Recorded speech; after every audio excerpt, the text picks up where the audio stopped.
We're right back at you and in the flesh. It's long overdue. It's great to see you. It's great to see you, Mr. President, Mr. Speaker, Senator Kelly, Representative Candelora, members of the General Assembly, Lieutenant Governor Susan Bysowitz, my fellow state officials, honored guests, and people of the great state of Connecticut. 3 years ago, I stood before you as a new governor,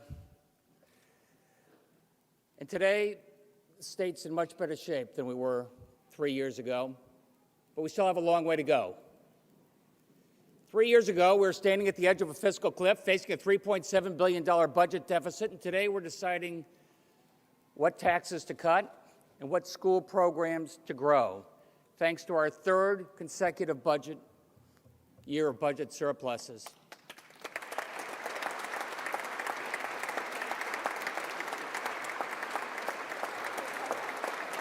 Good man. Look, for decades, governor after governor has increased taxes and fees. In the land of steady habits, it seemed almost inevitable, but it was a habit I was hell-bent on breaking. For 3 years, we've held the line on against broad-based tax increases. This year, my budget cuts taxes for working and middle-class families. We're also holding down the cost of health care, child care, and college tuition, making Connecticut more affordable for everyone.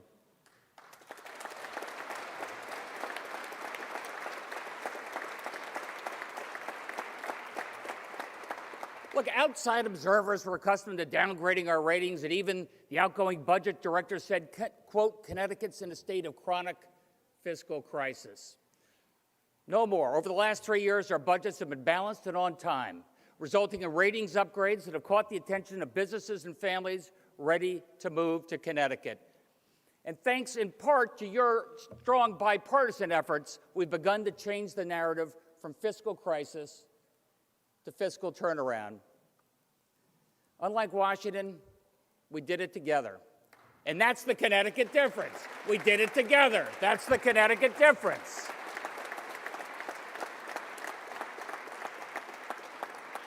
And rather than borrowing from the future, we're investing in the future. For years, we've fretted about our outstanding pension obligations. Our budgets are the first in history to pay down billions of dollars against pension debt.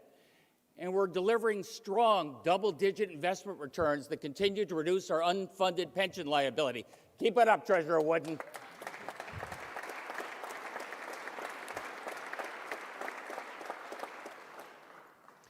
So, how does that affect you?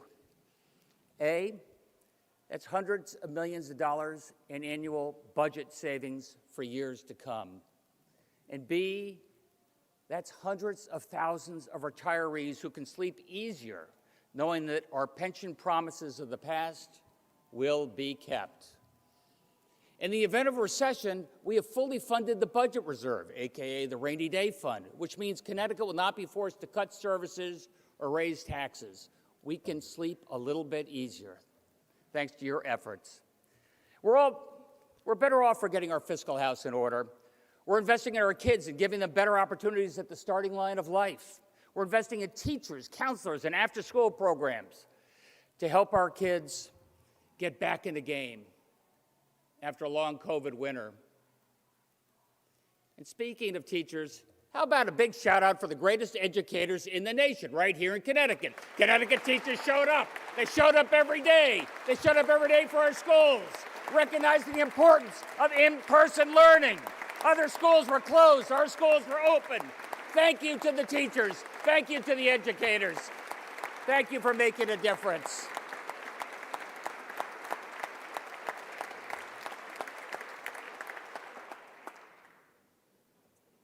And for the first time in my life, we have tens of thousands of great jobs ready to be filled. This is a once-in-a-generational chance to give all of our kids, regardless of background, the opportunity of a lifetime. Our budget invests 10 times more money than ever before in workforce development. with a hyper-focus on trade schools, apprentice programs, tuition-free certificate programs, where students of all ages can earn an industry-recognized credential in half the time with a full-time job, all but guaranteed. This investment will train over 10,000 students and job seekers this year alone in courses designed by businesses around the skills that they need. And this isn't just about providing people with credentials. This is about changing people's lives. A stay-at-home mom whose husband lost his job earned her pharmacy certificate in 3 months. She now works at Yale New Haven Hospital. A man who was homeless was provided housing, transportation, a laptop, and training. He's now a user support specialist at one of our leading technology companies. These are just 2 examples of opportunities that completely change the course of someone's life. And we're working with our partners in the trade unions to develop programs for the next generation of laser welders and pipe fitters, building on the amazing partnership between Hartford Health and Quinnipiac University. We're also ramping up our next generation of healthcare workers.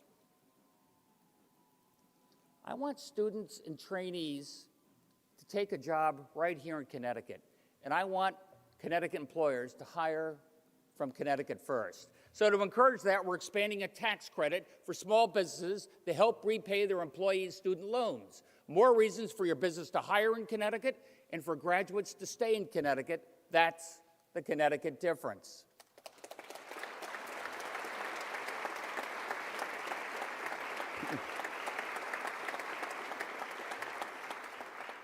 Look, we're training our workforce to get our state moving again, and these 21st century jobs also require a 21st century transportation system. This time it's the President's infrastructure bill with full backing from our congressional delegation and bipartisan support in the U.S. Senate. It will pump billions of dollars a year into Connecticut, which means you won't recognize this state in 5 years. Mark Boughton, get to work. He's leading that effort for us. Union Station in New Haven will be our central transportation hub. That starts this year with express trains that'll cut your round-trip commute to New York City by about an hour.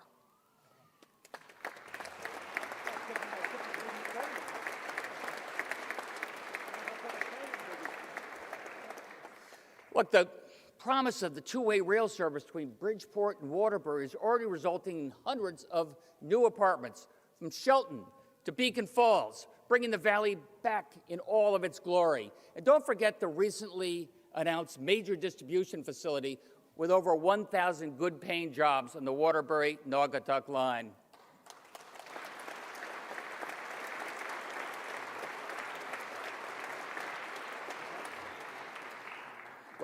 Clean wind energy is our renewable future. It will also revitalize our ports, think New London. And the infrastructure money will further upgrade our seaports and our airports. Last year, I stood at Tweed Airport to watch the first flight from a new airline that's making Connecticut its hub. And Bradley Airport is offering more nonstop destinations than before the pandemic. It is about to cut the ribbon on a new transportation facility.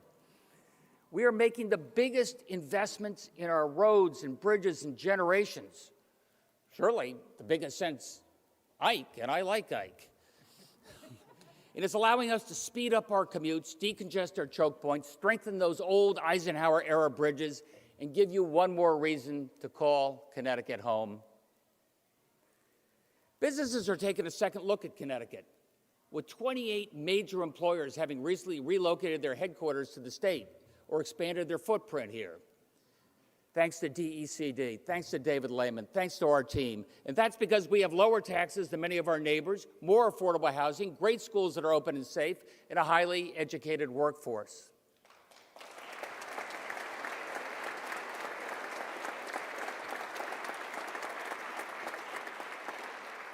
Look, infrastructure of the 21st century isn't only concrete and steel used to connect Old Lyme to Old Saybrook. It's also about fiber optic cable and Wi-Fi used to connect Connecticut to the rest of the world. And the infrastructure funding will also extend broadband to those rural and urban areas cut off by the digital divide. We've already added free Wi-Fi to many town greens, schools, libraries, so you can do everything from Brooklyn, Connecticut, that you can do in Brooklyn, New York.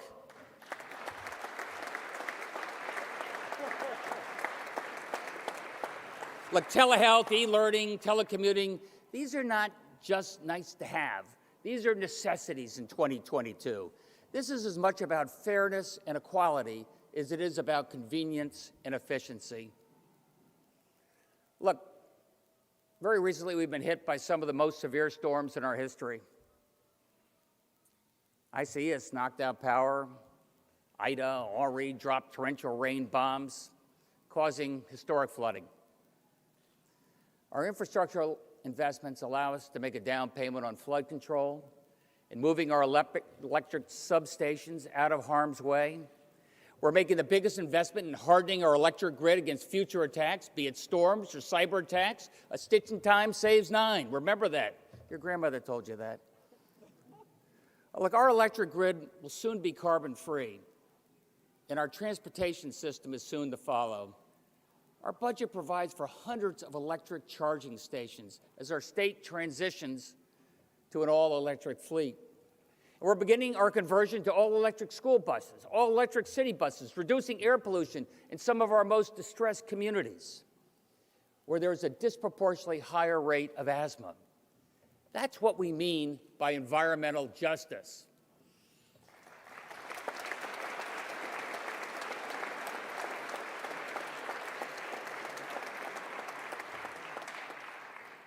Look, we're doubling down on our town squares and our urban centers, featuring transportation hubs, great public schools, affordable housing, so you can afford to live where you work and rely on public transportation, not just a car. And working alongside members of the General Assembly, including my friends from the Black and Puerto Rican Caucus, these historic investments in our towns and cities are resulting in the first reduction in property tax rates in decades, including, well, Mark Loretti's here, cuts again in Shelton, they're always cutting there. Also a 20% reduction in Bridgeport, a 20% reduction in the mill rate. Our working families and middle-class households deserve a break, especially from this most regressive of taxes, the property tax.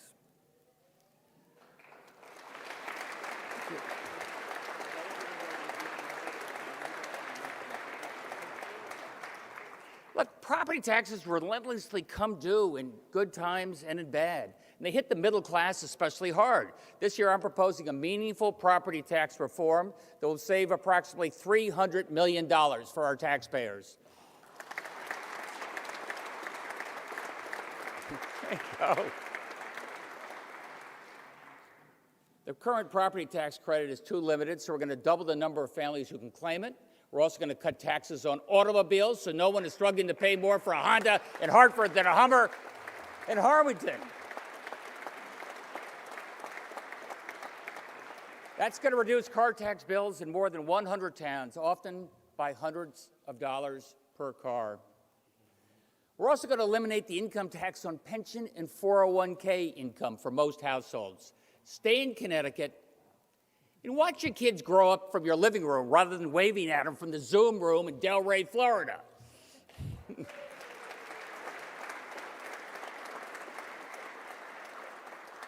Look, we promised also 3 years ago that in order to attract the 21st century workforce, we had to have a 21st century workplace. And that better meets the needs of the modern family.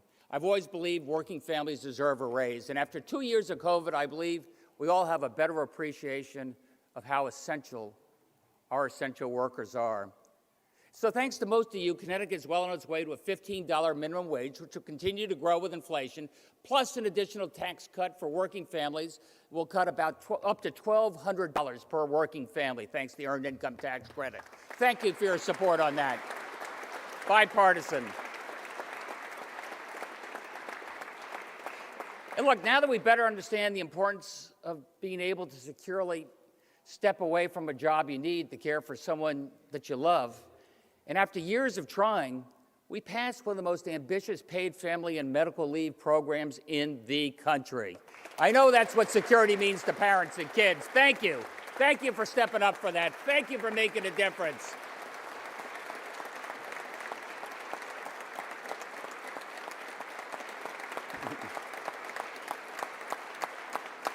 Look, I'm a guy that comes from small business, so I have a real appreciation of how important it is to keep a great employee on the job, especially in this incredibly competitive environment.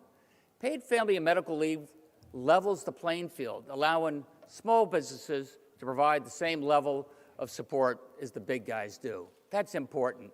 And by the way, look, in life you get a lot of grief if you're a dollar short and a day late. So let's give a shout out to Andrea Barton-Reeves and her amazing team who delivered paid family medical leave on time and under budget. On time and under budget.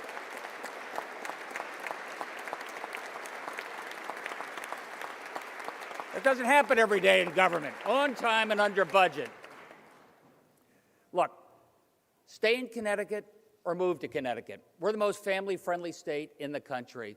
And after 2 years of COVID, too many women have dropped out of the workforce. We need you back. Susan, the Council of Women and Girls, I hope you're on top of that. Absolutely. The jobs are there, and we're doing more than ever before to help you keep working and help you raise your family. Connecticut kept quality child care centers open and affordable. Beth Bye, take a bow. Thanks to everything you do. Thanks to the child care workers. Stand up for them as well. Stand up for the child care workers. They showed up every day. They had daycare right next to the hospitals when we need it.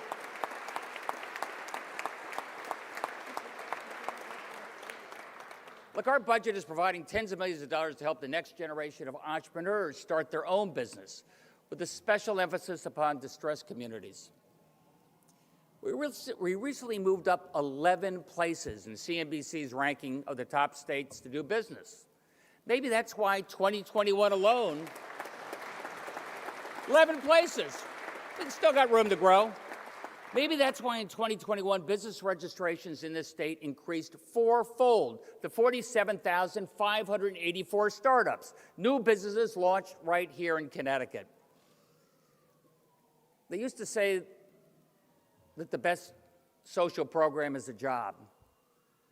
Look, even better than a good paying job at a business that you help start in the community where you live, hiring and serving your neighbors. That's the future for our families. That's how we reinvent our local communities. And that's what these new business startups mean. And we're going to make it easier for people to do that.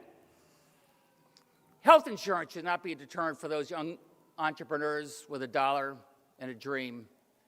Last year, our budget created Covered Connecticut to provide nearly 40,000 more people no-cost health insurance.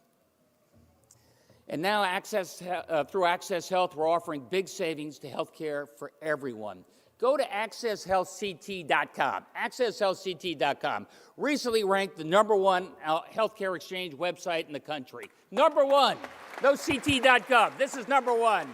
Thank you, James Michelle. Thank you, Charlie Klippel. Thank you for what you do.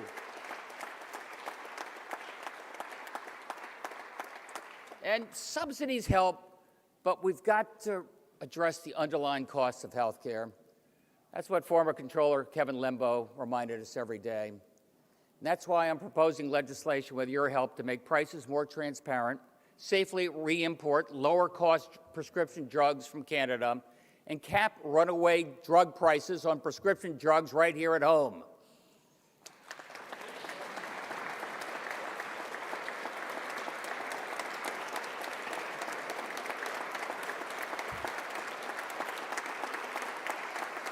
Three in 10 Americans, 3 in 10 report cutting pills in half, skipping doses, swapping out drugs to save money. And that stops now with your help. 2 years ago, we were in the early innings of COVID when we launched the Reopening Committee, led by medical, business, labor leaders alike. And we reopened our state safely without looking back. Our construction sites and manufacturing facilities never closed. Neither did our parks or beaches. Our restaurants and stores reopened as quickly as we could. Our essential workers were heroic in providing daycare, health care, food, freight. So together, we decided on tax cuts for working families, increasing in nursing and group home rates, compensation for essential workers who contracted COVID, and I was thinking $20 million in hazard pay bonuses for essential workers in state government. I was thinking. Today, I propose we nearly double that hazard pay budget. I hope employers follow our lead in the private sector, follow our lead in providing hazard pay bonuses to our amazing frontline workers who showed up every day.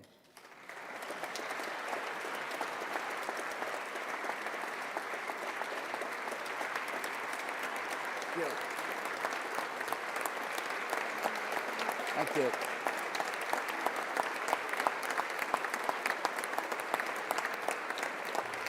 I hope they're watching.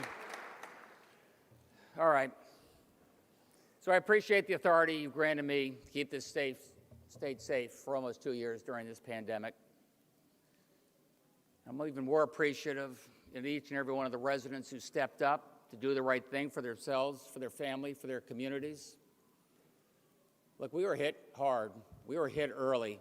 But in each successive wave, Connecticut did better and better thanks to you. Special shout out, by the way, to our outgoing Chief Operating Officer, Josh Jabal, right there, Josh. He helped lead our effort. He was there from dawn till dusk. First guy I called in the morning, last guy I called at the end of the day. He deserves a break, but he's not going far. He's not going far.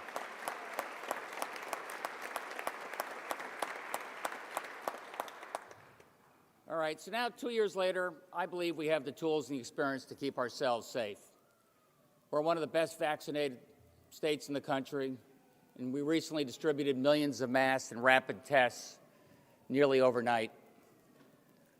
All right, Omicron was a curveball, but our hospitals stayed above water. Our vaccine lessened the severity of the virus. And I've asked you, the legislature, to weigh in on just the last few executive orders which allow us to move quickly in the event of another COVID variant. And before you do, I think you know I've been working with our neighboring governors, and I believe it's time to end the statewide school mask mandate and allow each and every school board to decide what is best for their schools. From a public health perspective, you've earned this freedom. I know that we can do it safely. Our Department of Public Health, Manisha Jitani, she'll provide clear guidance along the way. We know how to live safely in this post-pandemic world. The referee is not going to throw the all-clear side and say we're zero infections, but we know how to live in this post-COVID world, even though COVID will never be zero. Public safety is right up there with public health as a lead responsibility. And Connecticut remains one of the safest states in the country, although certain crimes are up. Many of the car thefts and other street crimes are a symptom of a population reeling after 2 years of COVID hell. Free summer learning camps and clinics and in-person schools relieve some of the stress for a lot of our kids. But for others, long COVID is playing out in a national trend of fentanyl poisoning as well as vandalism in our schools. Hate crimes have been spray painted on synagogue walls. Suicide and domestic abuse have brought violence right into the home. And here across the country, gun sales and shootings are on the rise. Last May, I was at a ball field in Bridgeport to show support for some young baseball players who the day before were forced to flop belly down on the ground when shots rang out nearby. Thankfully, no one was injured. 2 teams of kids laying belly down on a field, not sure whether it was safe to get up. I was there in the community the next day that chose to stood up and rally for those kids. They understood what the sound of gunfire while playing an innocent game of baseball could do to the psyche of these kids, especially if it went unanswered. We have more damn guns on the street today than ever before in our state. Get these illegal guns out of our communities and let our kids be kids. Let our kids be kids.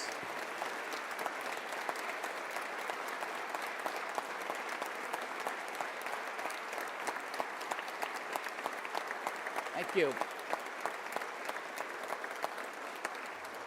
All right, so our budget calls on Commissioner James Ravella, Commissioner of Public Safety, to create a special illegal gun unit working with our neighboring state to track down these big gun traffickers. Look, I've said it before and I'll say it again.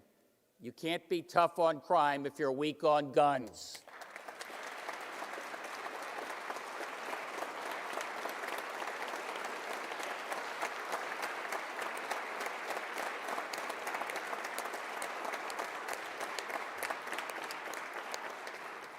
Don't worry, I also want more cops on the beat. Our 10 largest cities and towns alone are training and hiring nearly 400 new cops over the next 2 years. And we've made sure they have the budget to do it. And as I've done with our state police over the last 3 years, we are adding more female recruits and creating more diverse police force, just like our community police have got to do. More diverse, more women, community policing that is by, for, and above about the communities. That's what community policing is about.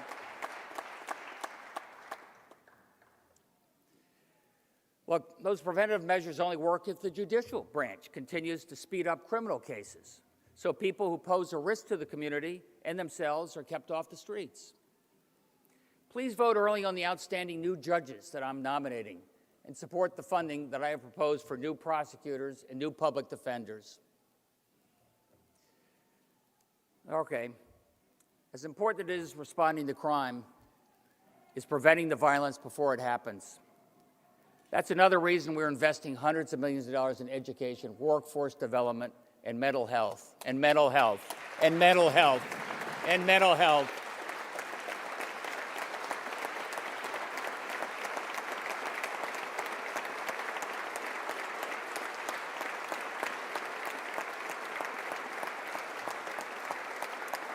It's not just summer programs and keeping our schools open during the non-school hours. I mean, many of our schools have also added counselors since many of these kids just need a shoulder to lean on.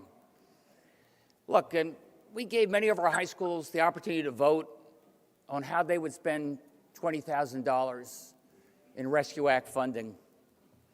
Went to Enfield High School, and when I asked how they would invest that money, the student council said their top priority was more confidential counseling. These are high school students. I was thinking Ferris Bueller's Day Off. And they said more confidential counseling. Think about that for a moment. Our budget doubles down on community solutions. Project Longevity in New Haven, Bridgeport, and Hartford have received more funding to reduce violent crime. In Waterbury, the Police Athletic League is letting more police and kids get to know one another before. These programs give kids a friend, they give them some hope, they give them some purpose, and that's the best anti-crime strategy in the world.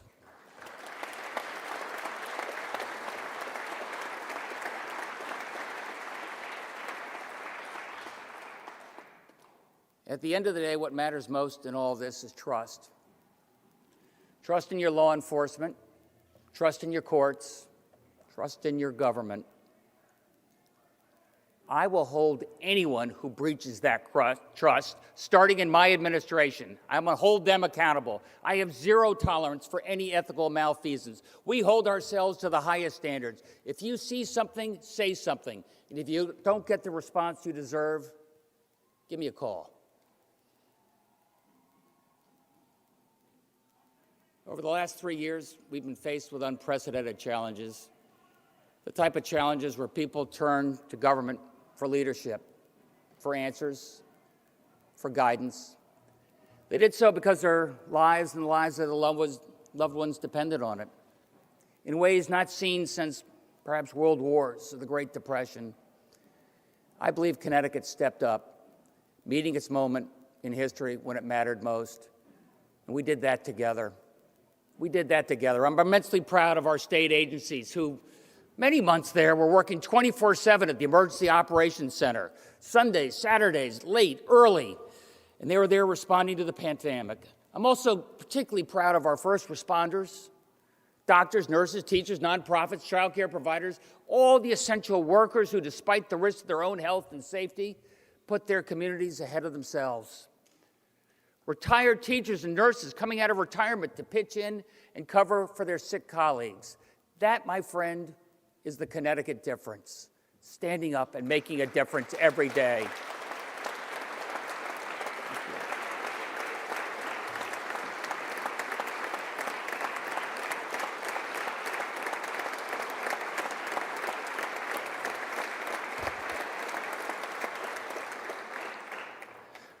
And your vote makes a difference. 4 years ago, hundreds of voters in New Haven waited in hours in the pouring rain, clutching a soaked ballot in order to cast their vote. Well, since then, we've had a couple of elections where voters turned out in force because they could vote absentee and they could vote safely. So following the lead of Secretary of State Denise Merrill, let's make it easier for absentee balloting. Let's make that a reality, not just during a pandemic. Make it easier for people to vote.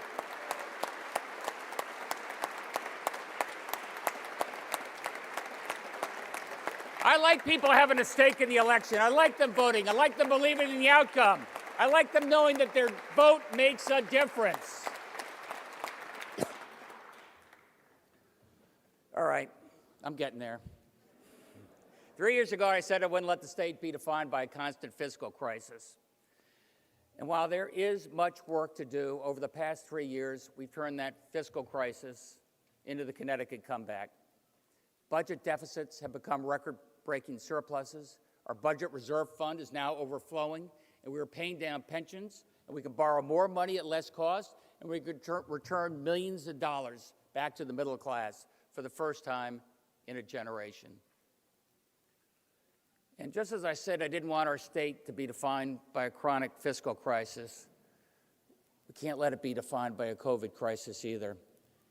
And despite the intense headwinds of a global pandemic, we've made significant progress with more jobs created, more families moving into our state, and more opportunity for all. That's the Connecticut difference, and we're going to keep making a difference every day. May God bless each and every one of you in the great state of Connecticut.